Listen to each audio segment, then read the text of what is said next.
Hello and welcome to Under Common Taste. This is a podcast where we create and discuss homebrew content for tabletop RPGs. By the prickling of my thumbs, something wicked this way comes. Open locks, whoever knocks. I'm Ian Woodworth. I'm joined by my co-host James Daly, and today we are going to be, I guess we could call it doing a throwback episode. This is an episode we considered doing like 70 episodes ago as we were wrapping up our Modron March, our pass through all of the planes, and we just never got back around to it. Today we're going to be talking a bit about the Far Realm. Yeah, and I thought it fit too because we did kind of a second Modron March with our dragons, and so it was another opportunity that came up, and so it's good to look beyond sometimes. Yeah.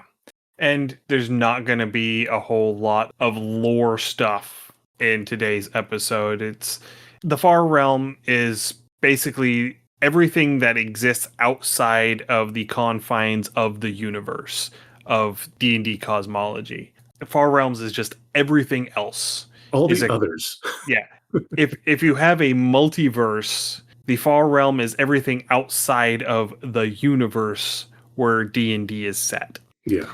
And I'm wanting to, in our conversation today, talk a little bit more about just sort of the concepts of the Far Realm, what the Far Realm is, what you find there, ways that you can incorporate those sorts of elements into your games. Not even necessarily D&D, but any sort of games. Primarily games that are going to have horror elements. For obvious reasons, as we will get into as we're talking. But, anything where you're trying to get that sort of trippy, otherworldly, non-Euclidean feel, these are the sorts of things that you want to focus on. Right. So, yeah, with this too, there are a couple aspects. Again, if you want to do something like a cosmic horror game, like obviously Call of Cthulhu rolls up right up into this. A lot of the old gods can kind of work their way into this too, but the concept of what makes horror is also a good thing to kind of stop and examine sometimes. And as we talk about things we'll go through, I've actually seen a handful of TikTok videos recently where it was talking about how the themes of horror one, how they've changed over time, and then two, how the premise or what the horror actually is based on who the main character is, and so whether it's male focused, female focused, minority focused, or otherwise. And there were some pretty good revelations in those TikToks, and I'll try to bring some of those up as we have a chance as well. Right, yeah. And it is always good to try and understand the perspective of the author whenever it comes to horror, because horror stories tend to not exist in a vacuum. There is usually something that the author is trying to get across in any particular horror story. And understanding the perspective that the author is coming to this story from will help you understand the sort of message that they're trying to impart on their work. Right. Yeah, absolutely. And so perspective does matter a lot when you're trying to build a horror story or even a full campaign or even just moments of horror. And this is one of those times that as a DM, it's very good to be able to read the table. Very obviously, too, if you're planning on doing a horror themed campaign, a session 0 is an absolute must. Yes. Yeah, you have to know where all of your players' lines and veils are. And they need to know where yours are. Yeah. Because it works both ways. You don't want your players doing things that are like, okay, this is too far. Right, yeah. But yeah, horror is absolutely one of those genres where just by its very nature, you have to have that conversation. You have to have consent. You have to have an understanding of what is and is not on the table. Because you can really mess up somebody's day, week, month with just using the wrong story elements. Yeah, absolutely. And I mean, even to, again, a lot of people at a table, especially if they're amongst friends and someone crosses those lines, they'll politely stomach it a lot of the time, but things will be a little different and resentment can grow or things can sit weird. And so, like, even if you've set up a session zero and you decide to cross those lines or those boundaries, the ramifications can be long lasting for the group cohesion as a whole. That player might not be comfortable coming back the next week or the week after. They might feel uncomfortable sitting at that table. They're not going to be as open or as engaging anymore. They're going to kind of, like, a lot of people will kind of defensively clam up and shut down. And really, that affects the table for everyone as well. So, again, even just aside from the Wheaton rule of don't be a dick, you really can poison not just your game, but your entire campaign if you ignore, one, the warnings, and two, the discussions you have with groups beforehand. Yeah. And this is also one of those things where I would not recommend a horror game for a pickup group. Yeah. For me, a horror game is something that should be played by a group of players that know one another. Or if you know that you're not going to be bothered by what's going to come up. If you have that amount of trust and faith in your own perspective that you won't be bothered by anything else that comes up, then you can potentially do a pickup game for something horror themed. But typically, for me, I would say don't be playing horror games with people you don't know. Yeah, I mean, I could see that, and I know, like a handful of cons will do a lot of pickup games, and I'm sure there's plenty of horror games that run at these cons where you just have the random grab a bag of people. Right.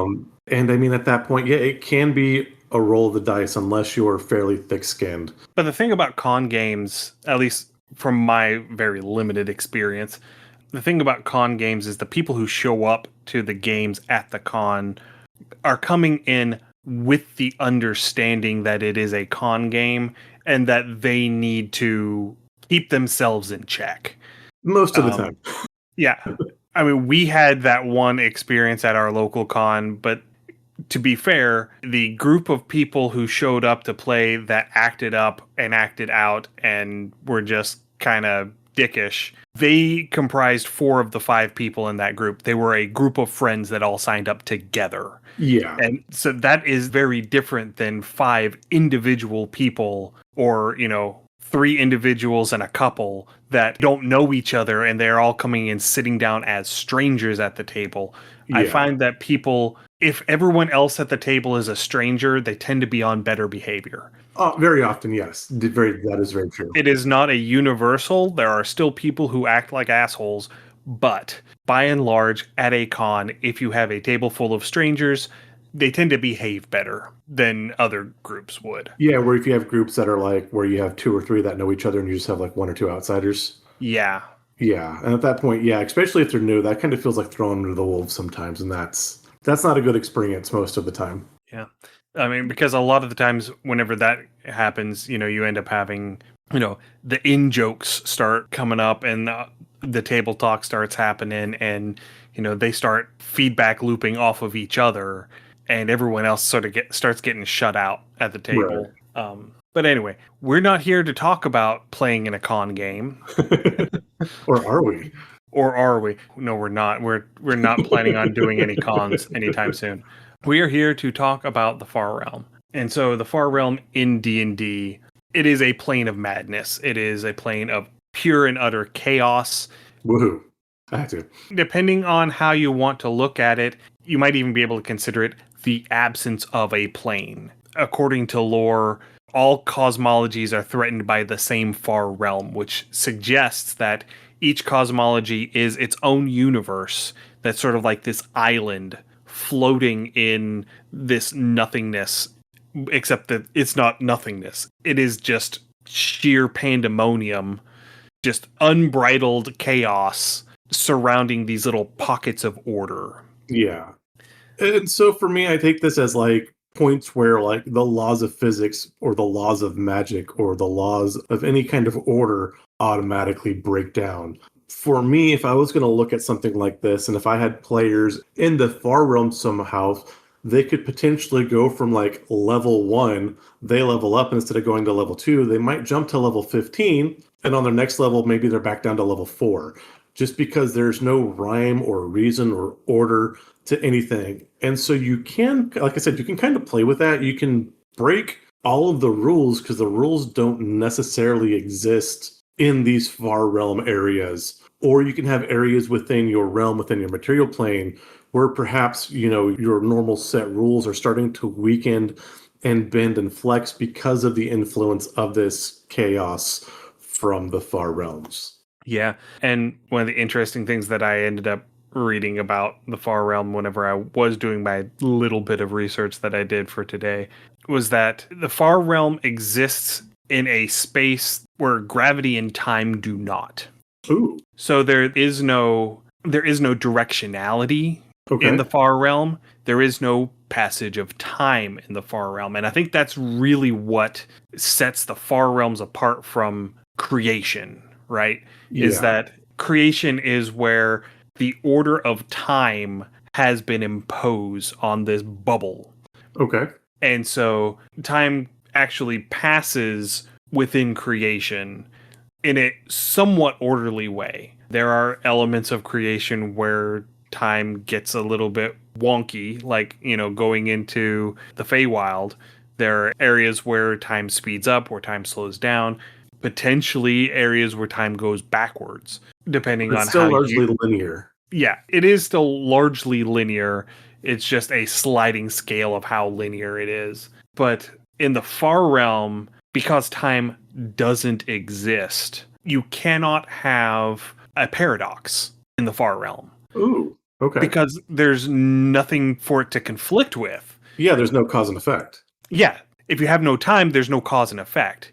Well, you could still have cause and effect.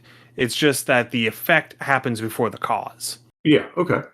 Um, Yeah, I was going to ask, within the far realm as a DM, how would you do things like spells with casting times? Would everything be instant, or would you roll on a random table to see how long it takes for the spell to actually go off? I would probably run it in a similar way to the astral plane, Okay. where if you're able to concentrate, if you're able to exert your will upon your surroundings in sort of a Schrodinger's cat sort of way, Okay. in that you are observing it, therefore you are imposing order upon it. And when you stop observing it, it reverts back to the chaos. Ooh, I like that. So it'd be like a will check for every action almost. Um, Even your physical actions, because again, if time and space is, I like that as a concept. Like you actually have to be able, you'd have to have a high will score, obviously, but your existence, it's not the existence. I don't even know the word I'm grasping for here, but it is kind of your existence completely depends on the character's strength of will. And so whether they can even take an action or get anything done would depend on a wisdom save or a wisdom check. it could rely exclusively on the person to take care of themselves, or you would be going in with a guide who is somebody who has experience exerting their will and is able to, by existing in your presence, by them observing you, they are able to maintain your existence. Okay, I like that too. Because I was like, they are the observer. yeah, I like that. And this kind of reminds me of, again, to reference Jim Butcher, but in the Dresden Files, especially in the later series, he comes across a number of enemies who can basically like throw him to the ground or pin him to the ground or immobilize him by sheer act of will. Yeah. They will that he can't move, so he can't move. And so if you had your BBEG in the far realms, again, even with your guide there, or even if you had a cleric or a character with a high will save, but doing those wisdom checks against the BBEG's wisdom check could be, and at that point, you guys are literally having a battle of wills. And that could be really neat because you could do an entire session or series or whatever that would play out. And once that battle ends one way or another, it could be in the exact moment of an instance. And so, like, the moment you enter this area, this battle of will starts. And once it ends, no time, quote, quote, has actually passed because all of that happened in that instant of will. Right. Yeah. It is happening at the speed of nerve impulses, Yeah. basically, as fast as your brain can process. Yes. I think another good example of this would be in the Sandman comic, and they did a version of it, I think, in the live action, but where he has it's kind of like a wizard's chest with, I think it's the devil. She's played the lady who played Brienne of Tarth. I believe Yeah, she plays the devil. Gwendolyn Christie. Yeah, Yeah. she plays Lucifer. Yeah, but they have that. It's kind of like Merlin and Mim's battle where they're trying to morph themselves into creatures that can defeat the other back and forth. But again, Yeah. that would be a good way, and that, with the Far Realm at the power of thought, so you actually polymorph into those creatures as you do it. Yeah, that could be a way to do it. And being able to sort of abstract it out, even like literally just you're throwing mental spells back. It's basically Yeah. psionics. You're Yeah, throwing pretty much. psionics back and Yeah. forth at each other. Psionic Slap Um, Fight, which would be a yeah. great punk band name. Yeah, it kind of would be. Not gonna lie. But yeah, I guess what I'm wanting to emphasize here is that you have to keep in mind that because time does not exist in the Far Realm, and because directionality does not exist in the Far Realm, you have the opportunity to do any weird thing that you want. And the whole rationale for it is that nothing says I can't. Yes. Nothing exists to tell me no. Yeah. I think this kind of realm would be amazing for a kids on bike game. I don't know that Kids on Bikes is quite robust enough to really, really delve into something this abstract. You don't think so? I think if you could sneak in a session or so just to stretch the imagination of the players and give them. Potentially, yeah. Yeah. And again, it wouldn't be a one-off. I wouldn't do a one-off with it. I wouldn't do it like the first game, but once the table hat was going and had a feel, definitely something Yeah. to change up the feeling of it. Just like I said, Yeah. to stretch the player's imagination. Yeah, and it would be akin to near the end of season 1 of Stranger Things where they go into the upside down for the first time. Yeah, absolutely. It would definitely be akin to that sort of vibe. So yeah, I guess I will walk back my statement. Yeah, I think we could make that work. Though I think that something a little more robust, something like maybe Monster of the Week. Ooh, yeah, definitely. And I wouldn't want to do like a full campaign there. This would be like a 1 or 2 session arc where you're Yeah. having to go out and take care of something and get back. I think as a DM, doing an entire campaign in the Far Realm would be an extreme challenge. That would be, you are flexing some DM muscle and skill at that point. If you can manage that and run an entire campaign, just because the options are so open and there's no real rhyme or reason to anything. And so, yeah, I mean, while it's good to go off the rails on occasion, living completely off the rails is a bit too much. Yeah, I don't think that you can actually constrain yourself to a rule set and do a campaign in the Far Realm. Yeah. Just because of the nature of the Far Realm, I don't think that you can actually play using mechanics if you're going to play long term.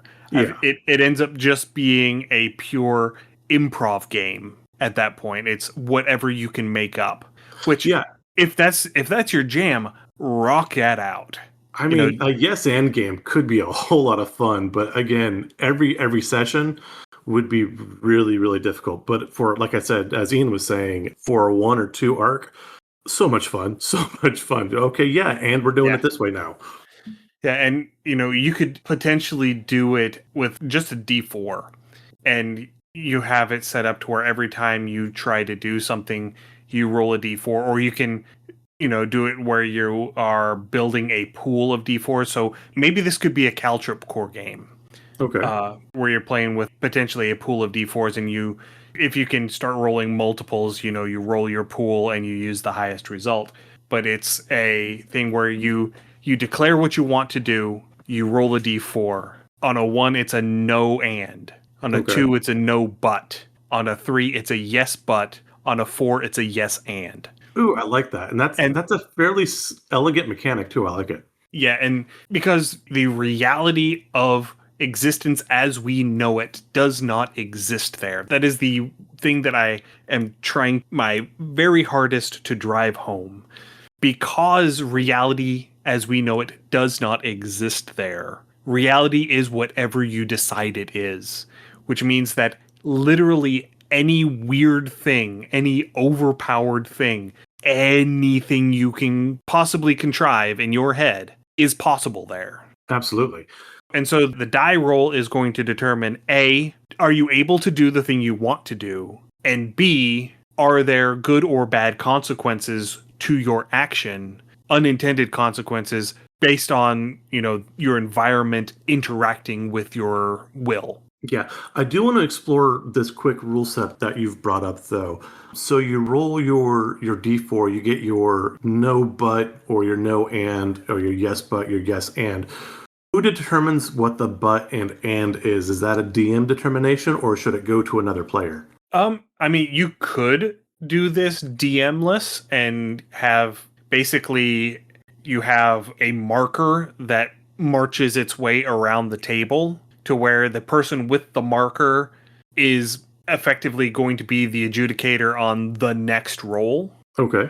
And so you can't make a roll while you have the marker, but you get to be judge, jury, and executioner basically on whatever the next roll result is.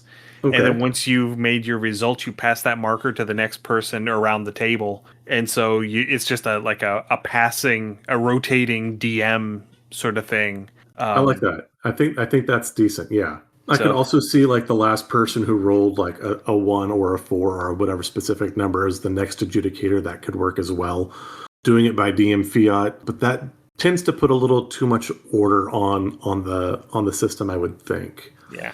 And if you really wanted to get chaotic with it, you could use something like the Mythic DM emulator, where whoever is the adjudicator has to roll their 2d100 on the table to get their prompt, and then whatever and or but they have show up on that roll, they have to adjudicate based off of what the Mythic prompt says. Oh, I like that one a lot. That could be a lot of fun. And we need to explore that one. and that is going to bring out that pure chaos that is the Far Realm, because anything can happen, because nothing is forbidden. Yeah, no, I like that version a lot. I think that would be a lot of fun to explore. There is potential there, yeah. Yeah. So how would we breach our characters into the Far Realm? How would we manage that to even start? Portals. Portals everywhere. find the edge of existence and keep going. Yeah, exactly. I think we had discussed this once before about the barrier between the Great Wheel cosmology and the Far Realm is limbo. Yeah. The plane of chaos. Because it's almost like limbo is, taking this gravity and time do not exist in the Far Realm. It's almost like this stem attaching reality to the Far Realm, where basically it's a patch of the Far Realm that has been infected with time. Ooh. I like that you say the Far Realm's infected with time rather than our plane is infected with chaos. Yeah, because in the description that they give, where all realities, all cosmoses are threatened by the same Far Realm, that tells me that the Far Realm is the space between individual universes. Yeah. It is the dark space filling up the empty space of the multiverse. Absolutely, yeah. No, I like that. And again, which means that each universe has to be something exerting control, exerting order, imposing order upon the Far Realm. Yeah. And just as all of the theories around the multiverse, through like quantum physics and whatnot, where universes exist for a finite amount of time, they exist for as long as the contents can exert their will. Yeah. No, I like that. And since we are already going through and stating, if you go into the Far Realm, your existence is based on your ability to exert your will on yourself. Basically, you exist because you can observe yourself. I Quite think there literally have I Descartes, think I think. therefore I am. Yeah. Exactly, yes. Um Yeah, we were going for the same point on that one. yes, exactly. Therefore, it stands to reason that if an entity is sufficiently willful, or a group of entities is sufficiently willful, they can order the far realm into a universe. And Okay. that's where your cosmologies come from. That's where your pantheons come from. Yeah. Your initial pantheons, your originator gods, your overgods, as you will, they are these entities that are capable of exerting sufficient will onto the far realm to cause it to coalesce into a universe. No, I love that. And that kind of leads into, I think, another good way that you could influence or bring the far realm onto your table into your game. You could have an entity that is somehow able to sap or otherwise nullify the will of creatures within your realm. And I'm reminded of the never ending story and the nothing. Yes. And as the nothing spread, everything's becoming kind of depressed and morose, and they kind of just stop caring. And as more and more things stop caring, the nothing becomes stronger and the world starts to disintegrate around it.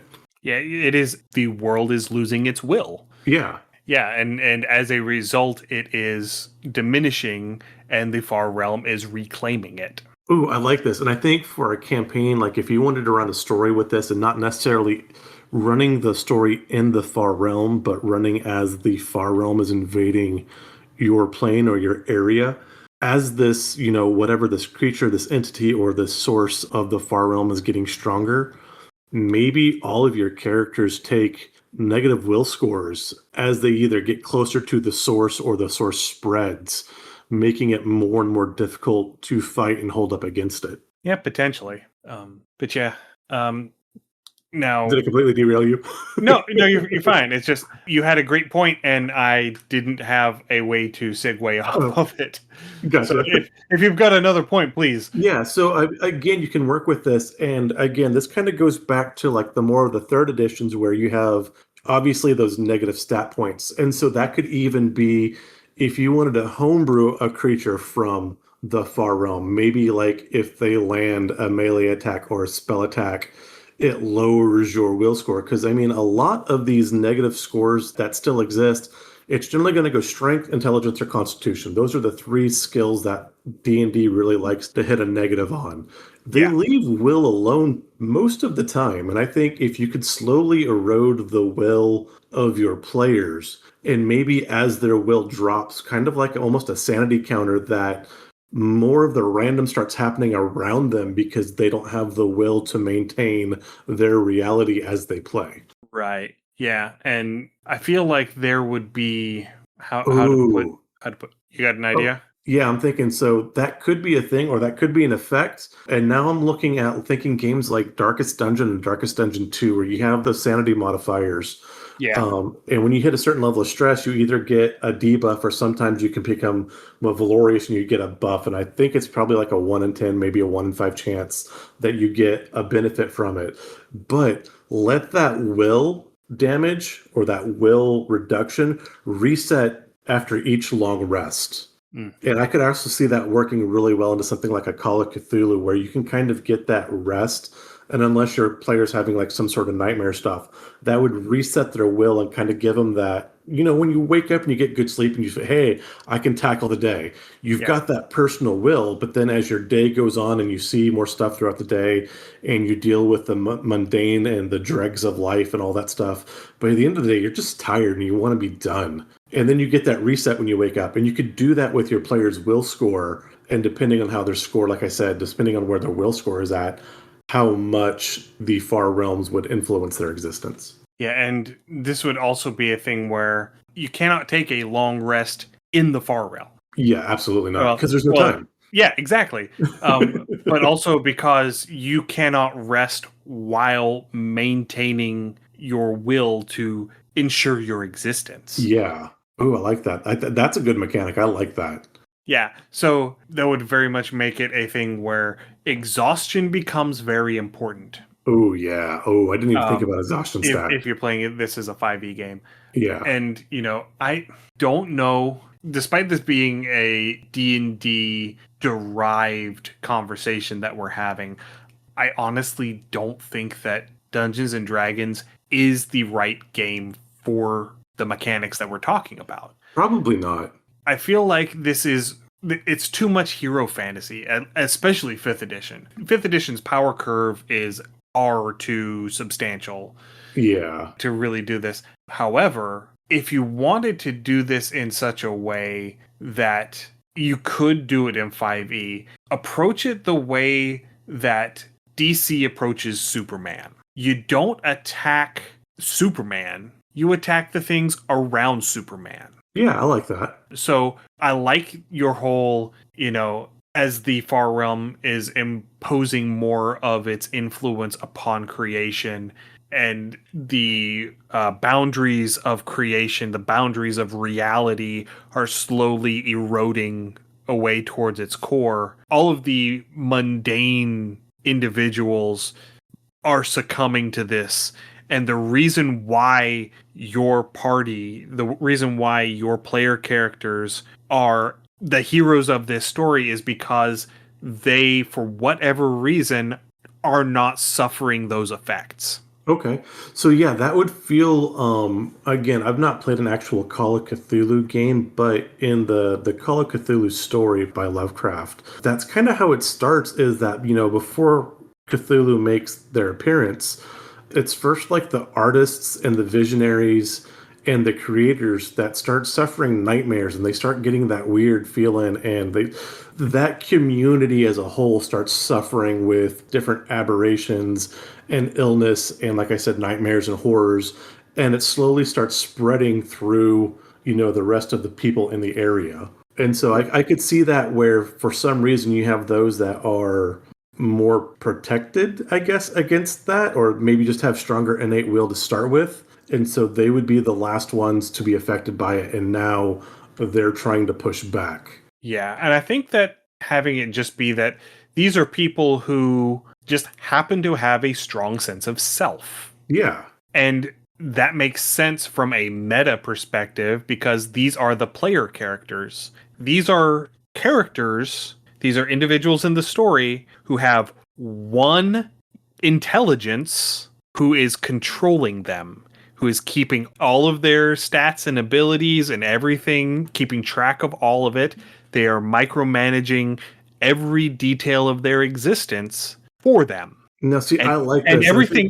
everything else. Again, extending this whole meta narrative, everything else is falling under the purview of the dungeon master. Or the storyteller who is having to divide their attention across the entirety of creation. And so the areas where they are not focusing because the player characters aren't there, those are the areas that begin to erode first. Because, and just keeping up that meta narrative, you can weave that meta narrative into your game and, truly break the fourth wall. Oh, yeah. With this game. I think this would really work out for Old Gods of Appalachia because you could have the characters be just, like I said, the people with high will over themselves and their own like identity of themselves are not always the people you think. So it could be like the old wizened family matron. It could be that one, miner in the mines that's been on hard luck and maybe he's not the smartest, definitely not the richest, but he knows who/what she is.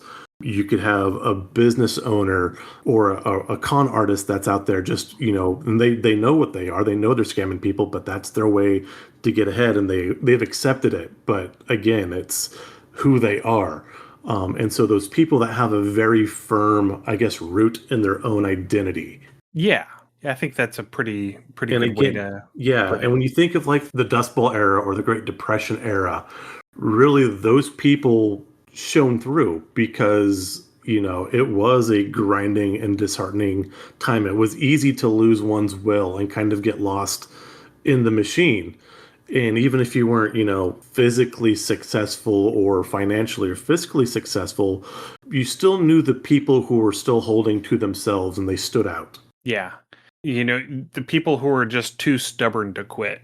Yeah, exactly that. Yeah, that's the sort of vibe that you're going to have. Yeah. I think another game system that this could work out really interestingly with would be Wretched and Alone with the Jenga Tower. Yeah. And I would even go as far as like depending on the rule of your universe that you want to change, break, or otherwise manipulate. Like if it's something minor, you can remove any piece. If it's something major, you have to take one of the edge pieces out rather than just pushing out of the center. So you could add a little extra challenge to that. And this story goes on, and your reality keeps warping until the tower collapses. Right. Yeah. The tower represents your, not your sanity, but your sense of self. Yeah. And when the tower collapses is when you lose your sense of self. Yes. Oh, I could even see something like that. And so, like, the nothing wraps you in like a bacchanalia, and you have all of the temptations. So, if you grab for a piece of food, you move a block, you remove a block. If you go and you interact with the person, you have to remove a block. And so, each thing that's going to distract you or turn you or shift your focus from trying to otherwise escape or return will be the things that pull your blocks. I like it. I think that could be something quick to draft up for next year, perhaps. Yeah, I think that could be fun. And then you're going to have a goal, Yeah. something that is difficult to achieve, possibly even near impossible to achieve. And you have to be able to, as you're working through, you're pulling blocks from the tower until you either find your ultimate end goal and escape, or you are consumed by the chaos. Yes. I want to play that game. I like it. I want to. I want to make it. Play. I'm thinking. So right now, I'm envisioning the scene from Pan's Labyrinth, the girl's third trial, where she's got the fey table out, and she's got the thing with the hand eyes. Something along those lines, where you're looking for a key or a MacGuffin, or maybe you're just trying to pass through, and people are trying like something like maybe like a Milan carnival, and you've got everyone kind of dancing and jostling around, kind of again distracting you, breaking your attention, and there's just so much stuff going on. If you've ever been to like even a college sporting event where you've got that huge throng of people, and it's so easy to get distracted because there's so much going on, or a huge festival or carnival, like I said, it is very, very easy to lose your purpose in those things because like, hey, I wanted to go over here, and then you wind up like 2 blocks over because you got caught up in a crowd and saw something, and then you wanted food, and now you're thirsty. And so yeah, I definitely could get that kind of vibe from one of these. I mean, mob mentality is a thing. Absolutely. Yeah, it's your sense of self is subsumed by the whole. Yeah. And you get instances where people just sort of end up going with the flow, and they would not go and overturn cars and set dumpsters on fire and things like that on their own. But suddenly, whenever they're together in a group, those sort of elements just sort of happen. Yeah, they escalate. Yeah, you have one instigator that decides that this would be a good idea, and the people around them just sort of glom on. Yeah, no, I mean that's exactly how it happens. Like I said, I've been to many a concert where things have definitely gone sideways, and it's just, hey, yeah, and that is. It's like, hey, let's do this, and at that point you have that instigator, and whether that instigator is fully sober or clear of thought can definitely be up to question sometimes, or even the group. It can be a mix, but it's enough people, and you get that. Like I said, it's a weird rush when you're in a crowd like that. It is a feeling and a thing. I totally understand. So yeah, absolutely. So I think within the Wretched and Alone game, you would have maybe something, and if someone suggests something weird, maybe you have to roll a die to check against it. And then if you don't, that's when you remove pieces versus you keep focus and you move on towards whatever your goal would be. So I think there would be a 2-part mechanic to that possibly would be best. Well, Wretched and Alone typically uses a deck of playing cards for prompts. Okay. On top of the Jenga tower. Okay, so yeah, then the card thing would definitely go. I'm just trying to figure out what would determine if you do, in fact, succumb to the chaos or if you keep focus. Well, I mean, the thing that determines whether or not you succumb to the chaos is whether or not the tower's still standing. Okay, yeah. So it just everything's okay. That makes sense. And so each piece is, and you're drawing for a specific card in the story. Yeah, like maybe you have to get all 4 kings or something like that. Yeah. And And so you're playing until either the tower collapses or you have found all four kings. Okay. Yeah, no, I like that. That could work, and we could definitely work something out along those lines. Absolutely. Yeah.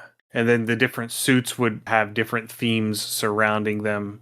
Like one of them would be, the chaos warping around you. One of them would be your sense of self. One of them would be the other entities in this space with you. I don't know what the fourth one would be, but Again, with that, we could even do just, physical law and physical reality around you. yeah, that could be something. Like you'd be in a palace room at one point, and then if you pull the thing, maybe you're in the middle of a forest and everything else is the same, but your surroundings are completely different now. Yeah. Ooh, okay, yeah, definitely. Yeah, definitely something to play with, something Yeah, to think about. I like it. Yeah. So we've been talking about this for a while, and I wanted to touch on some of the creatures that canonically appear that are from the Far Realm that appear in D&D, just to get an idea of the sort of things that would normally appear in the Far Realm. Now, again, because reality doesn't exist there, you can do whatever you want with this. But the general consensus with the things that come from the Far Realm, a great number of them are tentacular. Oh my. The Illithid, so Mind Flayers, they're from the Far Realm. Aboleths are originally from the Far Realm. Beholders are from the Far Realm. Flumps are, I think, the only good aligned creature that is native to the Far Realm that you find in D&D. Carrion Crawlers, Grell, so the weird, it's like a brain with an eagle beak coming off the front of it and these barbed tentacles that sort of dangle down like a jellyfish. Okay. If you played Morrowind, I know you did, but Yeah. Listeners, if you played Morrowind, they're kind of like the Netch. Okay. These sort of floating bulbous masses with all these tentacles hanging down below them. Yeah, again, like Ian said, you get a lot of things with tentacles. You kind of get a lot of body horror type things too, which is generally like Yeah. a mobile or sentient internal organ, generally a brain. But yeah, again, it's going to be very goopy, kind of like I said, body horror is a big thing, which again is one of those reasons you definitely want to do at session 0. Yeah. Hentai's a thing, session 0. Exactly. Yeah. So while not explicitly from the Far Realm, something like a gibbering mouther Yeah. would definitely be on brand. It is a mass of flesh covered in mouths and eyes Yeah. that whisper and sort of sloughs around. Shadow creatures.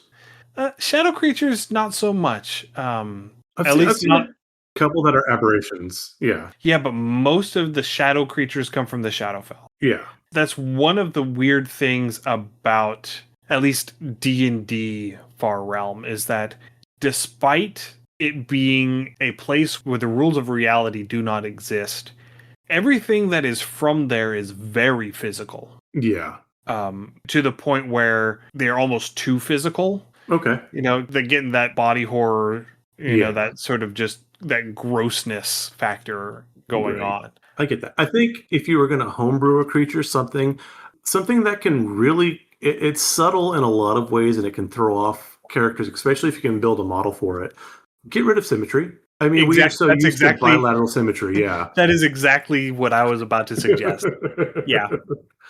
Yeah. Do something as asymmetric as you can think of. Yeah. And another element of this is that because the rules of reality do not exist in the Far Realm, and because if you, a creature that relies on reality to exist, can go into the Far Realm and continue to exist by exerting your will, then by that same logic, because reality is an offshoot, an organized patch of Far Realm, the denizens of the Far Realm should be able to do the opposite.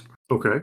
They should be able to turn off the rules of reality in a limited area around them based on their will. Yes, I like that. Absolutely. Again, we're dealing with a weird amount of symmetry, but this one fits.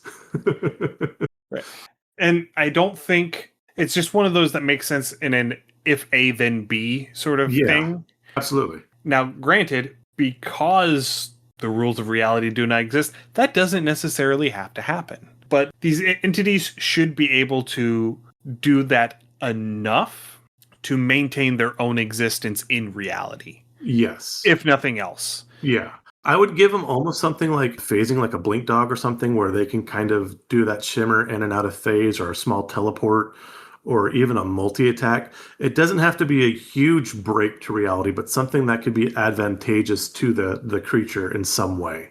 The ability to rewind time, Oh, yeah, definitely. to move in a nonlinear fashion through time. Anytime a critical hit lands on the creature, it rewinds time and the player has to reroll to hit. Potentially. Ooh, I think that would be very interesting, I think. Yeah. Or even anytime you hit it, you have to reroll to hit. So you basically have to hit it twice. It'd essentially be rolling with disadvantage. Right, yeah. And it would be one of those things where, once you hit it, it's kind of like displacement for a displacer beast. Yeah. Once you hit it, it turns off until its next turn when it can reestablish control. Yes. And one of the neat things that I really like thinking about is because the rules of reality don't exist, and I'm going to keep driving that home, their biology does not have to make sense. Okay, I like it. Like, look at a beholder. A beholder's biology does not make sense. No. It is literally a giant head with a bunch of eye stalks growing off of it and a single giant eye in the front. As far as we can tell, it has no digestive system. It has no reproductive system. It doesn't need those things. Right. Because it exists purely by its own will, to the point where the way you get more beholders is a beholder dreams another beholder into existence. I like it. They have somnogenesis. That's a great word. I love that word. Yeah. I came up with that one. I don't know if it's a real word or not, but I came up with that one while I was planning for tonight. Nice. Yeah, no, I like that word. I like that one a lot. That definitely should be a word. If it's not, we're going to coin it. Yep. If it wasn't a word, it is now. Huzzah. We are wordsmiths. Look at that. I think another aspect to, if you have players that are venturing for a session or two or for whatever amount of time into the far realm, much like if you spend a lot of time on a boat in the ocean and you come back and you have sea legs for a day or two, I think there should be a similar backlash or effect to being in the far realms, where if you do have enough self-import and self-control and will that you get used to just manifesting what you want around you, and when you return to the physical realm or the material plane, that's still your default kind of reflex for a little while. And so I don't know exactly how I would build that in, but there should definitely be a transition period to readjust to the material plane. Yeah, I can definitely see that being something to explore. Again, I'm not sure how to do that. My first impulse is basically psychosis, but Okay. I am hesitant to suggest that you role play psychosis. Yeah, again, that's a session zero thing. Yeah, that's crossing into some gray area with triggers and sensitivity and what have you. Yeah. That probably would be best left alone. Yeah. But I'm not sure how to do that otherwise, right? It's because you're not really going insane. Right. It's not insanity. It is your brain readjusting to reality. Right. Because it was in a place for a period of time where it created reality, and now it no longer has that level of control. Yeah. And when you talk about cosmic horror, I mean, really that right there is a great example of what cosmic horror is that the mind's been introduced to something so far outside of what could be understood or what the expectation is. And then you're just brought back to every day. And so, I can create with my mind, I can control the universe around me, to now I am impotent and subject to physical nature and laws, and where I wasn't before. And that character should always remember that power they had, and the ability they had. And now they're struggling with dealing with gravity and dealing with time versus just changing it at a whim. And so just even role playing that could be a way to do it.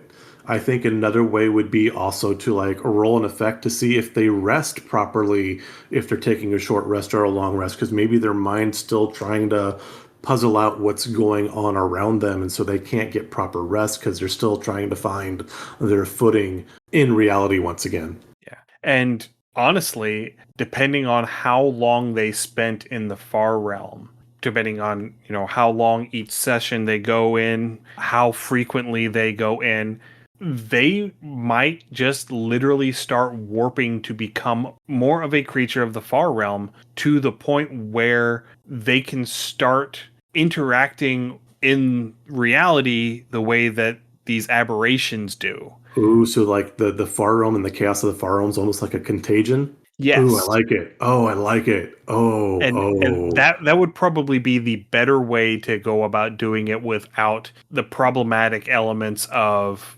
imposing mental illness. Yeah. I like the chaos as a contagion rule. That's really good. The other thing I Yeah. could think of was to make any action the player would want to take, make them roll a concentration check because they have to actually like concentrate where they are. And so it's kind of like when your brain's full and you kind of zone out for a moment because your head's over full with stuff. So they have to kind of like, I can't just think about it and make it happen. Oh yeah, I physically have to do something. And so make them make that concentration check to see if they can take an action. Yeah.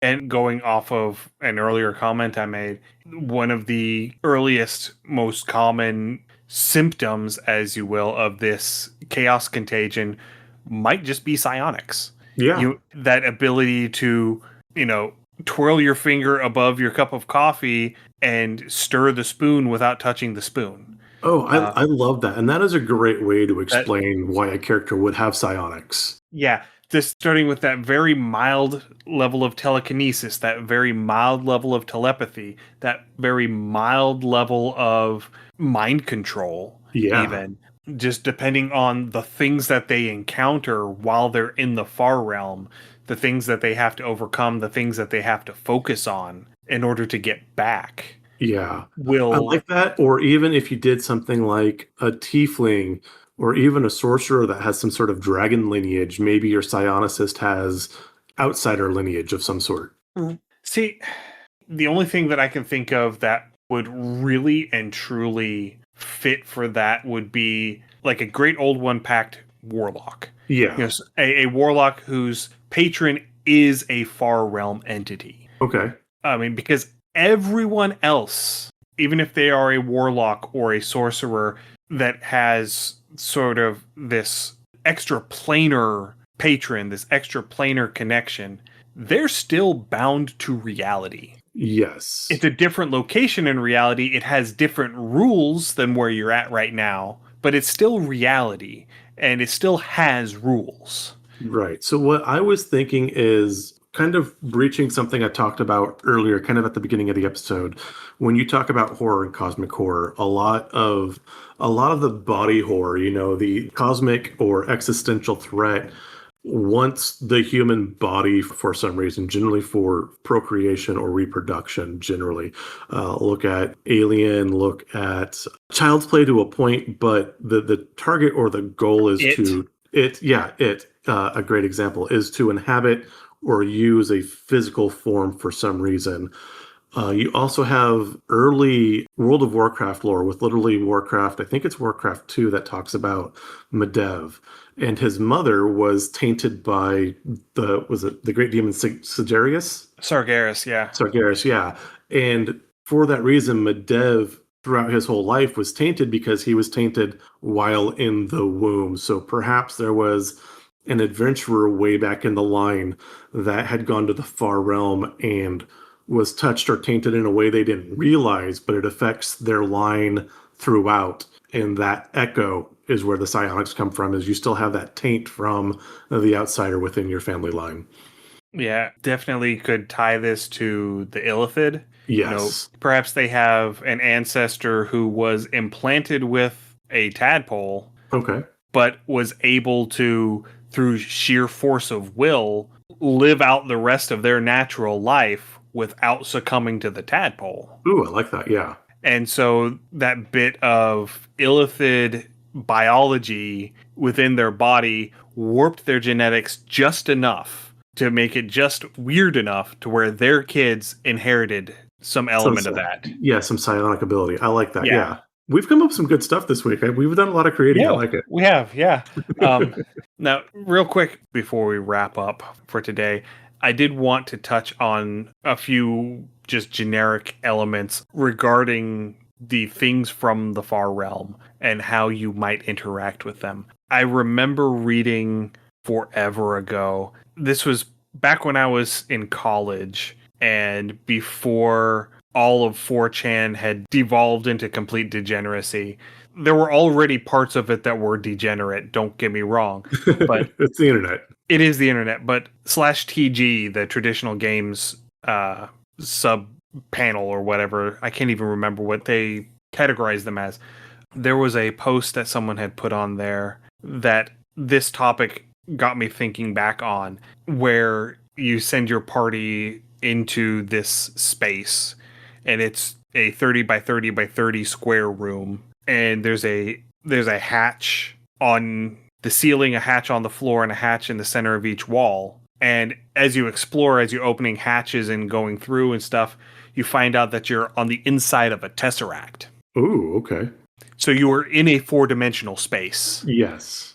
And I remember this post because they were asking, how do I make a map to accurately portray to my players that they are in a tesseract? That's a broken question. Yeah, this was a DM who was trying to figure out the logistics of that, and I cannot remember for the life of me the conversation that happened under that post, but I distinctly remember that post. Oh, see, now my brain's wanting to draw in 4D, and that's just not going to happen. It's not going to happen. No.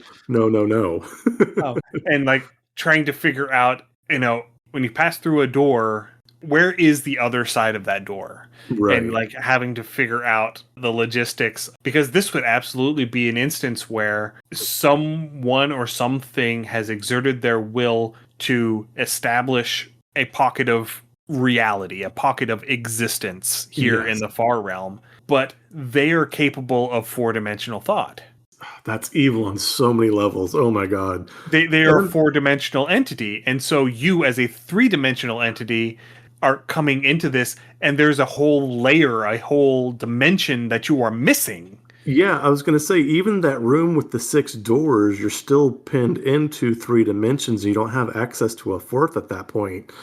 And my brain is screaming so loud in so many different directions right now, and that is evil. Oh my god, that is bad. Yeah. Oh. So, something to think about. If you listeners, if you come up with some good ideas for something like that, come on over to the Discord and let us know about it. So when it's 3:00 tonight and my brain's still trying to puzzle this out, I'm messaging you, Ian. That's almost as bad as the basilisk, and oh my god, that's terrible. And I will see it in the morning.